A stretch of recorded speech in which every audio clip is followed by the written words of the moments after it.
आं फंनैसो बिबुंथि होनो नागिरदों फेसबुकआव। बिबुंथिया जाहैबाय दा जोंनि सोलिबाय थानाय बिसानि 6 एवार्ड फांसननि सोमोन्दै।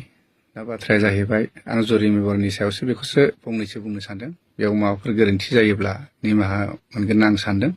दा बाथ्राया जाहैबाय जोङो बेयाव मोननै केटेगरिनि जा सिनेमा नायदों, खिन्थु मोननै केटेगरिखौबो जयैनो मोनसेयावनो नायनाय जादों। बाथ्राया जाहैबाय आर्ट मुभि हिसाबै रजनी बसुमतारी मेडामनि आरो दा लकेल फिल्म जिथु कमार्शियेल मुभिनि सायाव आरो।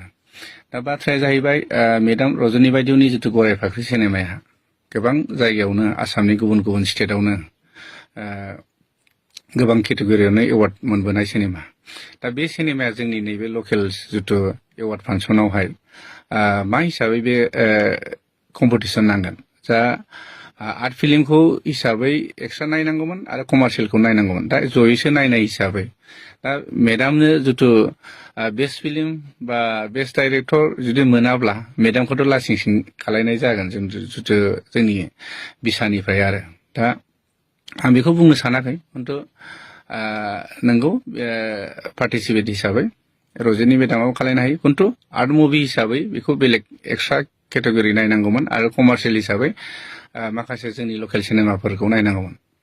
दा बिथाङा जाय सिनेमायानाखि गोबां आसामनि स्टेटनि बाहेरायावहायनो एवार्ड मोनबोखानाय सिनेमा, बे सिनेमाया मा हिसाबै जोंजों कम्पिटिसन नांनो। दा बेनो मथा मथि नांगौबा स्पेसियेल मोनसे जुरि एवार्डनिफ्राय स्पेसियेल एवार्ड होजायोमोन आरो मान सनमान खालामनानै, खिन्थु कम्पिटिसनाव होआलासिनो आं बेखौ नुहुरदोंमोन आरो। बे आंनि साननायसो आरोखि।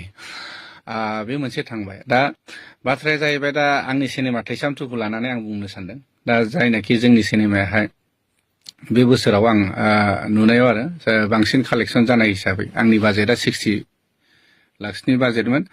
दा बे सिनेमाया मथा मथि 98 लाखसो कालेक्सन जानाय जादों आरोखि। दा बे सिनेमाखौहाय जिथुनाखि आं बेलेग केटेगरि, आं बेस्ट एक्टर, बेस्ट डाइरेक्टर, आं बे बेस्ट सिनेमा बेफोरखौ बुंनो थाङा, खिन्थु एक्सन हिसाबै नमिनि हिसाबैबाबो फैनांगौमोन। आंनाबो जाथारदों बे नङा, एवार्डखौ आं मोनथारनांगौ बे नङा, खिन्थु नमिनि हिसाबै फैनांगौमोन। जों एसे आनकमन लेभेलनि जों एक्सन बानायनाय जादोंमोन। दा आं बेयाव सानो माखासे पलिटिक्स सोलिनाय दं। आरो आं खोनानो मोनदों जुरि मेम्बारफोरनिफ्राय आं खोनानो मोनदों, बेसेबां सैथो आं खोनानो मोननायसो, खिन्थु आंनि सिनेमाया कपि हिसाबै, बे कपि हिसाबै आंनि सिनेमाखौ एवार्ड बा नमिनि होआ होनदों। खिन्थु बाथ्राया बिदि बे नंद्राया जानो हागौ, खिन्थु खोनानो मोननायाव आरो। खिन्थु आं बेखौल' बुंनो सानदों जे जुदि कपि सिनेमाब्ला बेस्ट सिंगार जिथु नमिनेट होदों, बेस्ट मेकआप होदों आरो बेस्ट मिउजिक जिथु डाइरेक्सननि जुदि नमिनि होदों, बे बोरै फैनो मोनखो?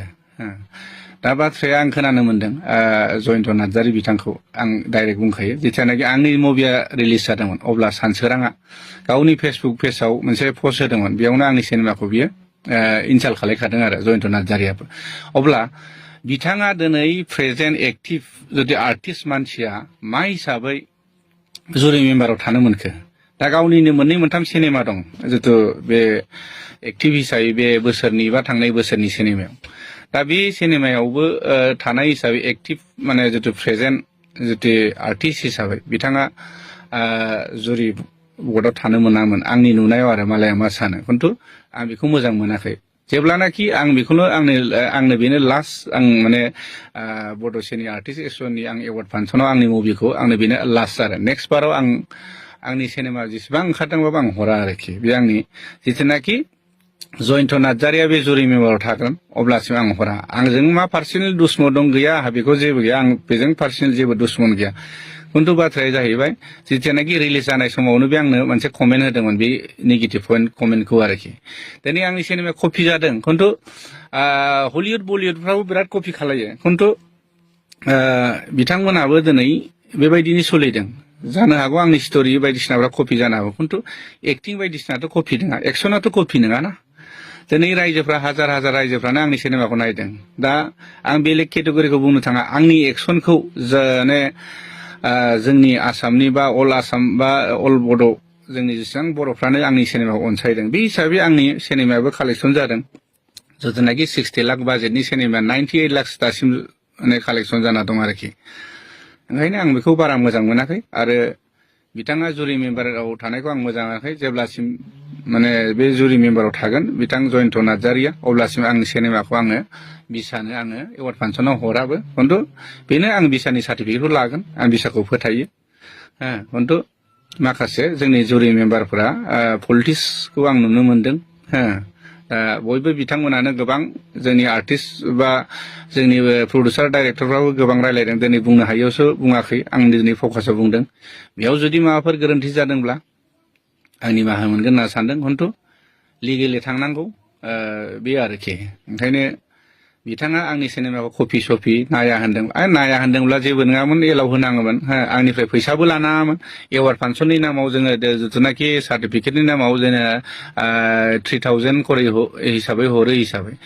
मानो होनब्ला गोनांथि जायोब्लाथ' जोङो बिसानि जों सार्टिफिकेटखौ लानो गोनां गैखायामोन मानो होनब्ला जों बिसानि सार्टिफिकेटखौ लानानै आङो दिनै सिनेमा हलावबो सोलिनो हाखाया अब्लाबो जोंहा मोनसे जोंनि फिल्म इन्डास्ट्रियावहाय लकेल हिसाबै बिसानि जोंहा नेमखान्थि लानाय हिसाबै जोङो मा सार्टिफिकेटखौ लानो गोनां हिसाबै जोंबो लायो सनमान खालायो जों बिसानि जोंबो सासे आर्टिस्ट जोंबो माने बिसानिनो मोनसे फेमिलि हिसाबै खिन्थु जों बे बिसानि सार्टिफिकेटखौ लानानै जोङो सिनेमा हलावबो जों देखायनो मोनखाया जोङो सेन्सर बर्डनि सार्टिफिकेटखौ लाखानांगौ अब्लाबो जों नेग्लेक्ट खालाया बिसाखौ बिसाया थांना थानांगौ जेब्लाबो नैबेखौ जों लुबैयो